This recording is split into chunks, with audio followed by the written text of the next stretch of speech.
طيب الفيديو ده للناس الفاهمه تمام.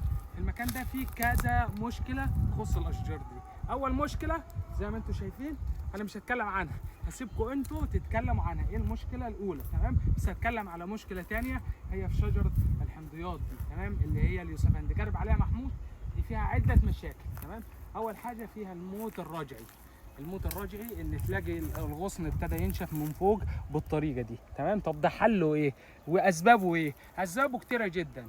عدم انتظام الري، حشرات، تريبس، كذا وكذا وكذا، في حاجات كتيره جدا. المهم كيف نكافحها؟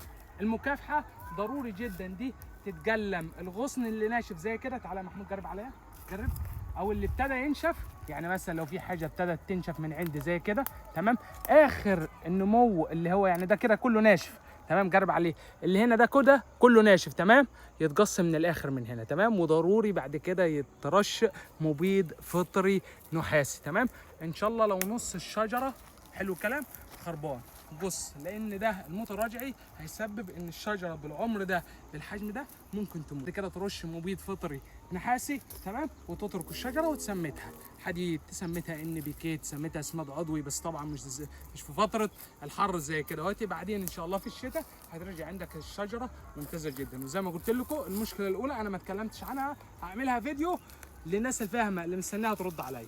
السلام عليكم.